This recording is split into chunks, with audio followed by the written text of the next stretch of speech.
Ms Adam. Thank you, Presiding Officer. Presiding Officer, I welcome the opportunity to speak in this debate, because if you stand at any of the harbours in my constituency of Banffshire and Buchan Coast, you'll see what this debate really is about. Boats landing, crews coming off after a really hard shift, as always, and processors getting ready to work, with markets already bustling. Now, that is my constituency, helping to feed this nation and beyond. And that is not just an industry that is economically vital. It is, yes, but it's also a part of who we are along the coast. Fishing is the culture, it's the identity and the daily life for our communities. The sea also giving us life, but often taking it away.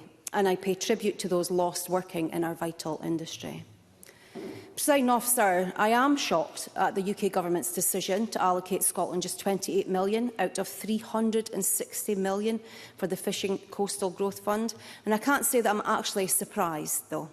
Giving Scotland around 8% of the pot for a Scottish fishing industry that accounts for over 60% of the UK's total fishing capacity is exactly the sort of thing that we've come to expect from any London-based government. Scotland is never at the top of their list, and our fishing industry is never prioritised. Scotland has been handed an 83% cut, while England's proportionately smaller fishing industry walks away with over £300 million. Keir Starmer, Boris Johnson, doesn't matter who's in number 10. The colour of the party changes, but the message to my coastal communities stay the same. You're expendable. England's industry will always top Scotland's as a priority for Westminster, and that's no matter how much we contribute. Funding should follow the fish, and it should follow the fleet, and it should follow the jobs, and it certainly should not be based on a population number scribbled on a spreadsheet hundreds of miles away from our harbours. I condemn this decision. It's damaging, it's wholly unfair, and I join the Scottish Government in calling for the UK Government to reverse it. I will. I completely agree with the member on this, actually. I think it is absolutely disgraceful what Labour have done. But does she accept this point that we keep coming back to, that the SNP's stated policy is to go back into the common fisheries policy, and that will cause even more damage than what Labour are doing? Adam. I was waiting for that comment. I do thank the member for that intervention. But really, we need to stop pointing at bogeymen in the room that aren't there at the moment.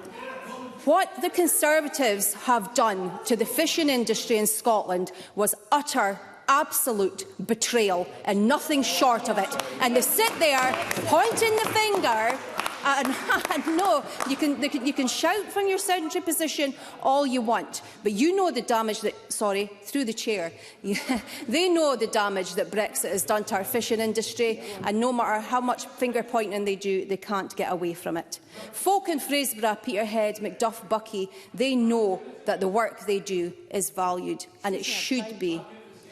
In this Parliament, in our Parliament, it is valued, even if it's not clearly understood or valued in the London one. And this isn't just about the boats that do the catching, it's about the processors in our local communities, the factories that keep the local economy moving, turning that catch into world-class seafood. Now, those processors are often the biggest workplaces in our towns, and when this kind of funding is cut, it's those processors, those workers, and ultimately the communities that pay that price. And this is why the landing obligations and the strengthened economic link rules brought in by this Scottish Government are important. They have already started to shift more Scottish fish into Scottish ports and into Scottish processors. And this is what happens when decisions are taken here with Scottish jobs in mind. Processors in my constituency tell me that they have capacity for more. They can invest in new kit and new markets, but they have to be sure that the fish and the workforce will be there. The Scottish Government is doing what it can with the powers that it has, investing through Marine Fund Scotland and using the economic link to keep more value here, and I do welcome that. And I thank the Cabinet Secretary for listening to the fishers and processors and agreeing to meet with me to discuss that further. But we cannot ignore that damage that Brexit has done to this sector, and the way both the Conservatives and now Labour have treated rural Scotland as a whole. The Tories lined it all up and called it a sea of opportunity, and Labour have chosen to own that project and carry it on. Presiding Officer, there's a clear pattern here. The power, the money and the decision-making all sit in London. Regardless of which party is in charge, Westminster has never shown that it is willing to put Scotland's fishing industry or our interests first, certainly not rural Scotland. If we want stable investment, a fair funding share and an economic system that actually fits our needs, then we have to be honest about what is required. We can and must fight for the best possible deal within this union, and this motion is a part of that fight. But the long-term answer is independence, giving the ability to design funding that follows our fleet, to negotiate directly for our coastal economy.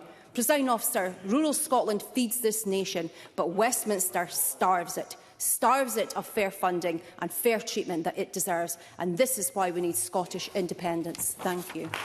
Thank you, Ms.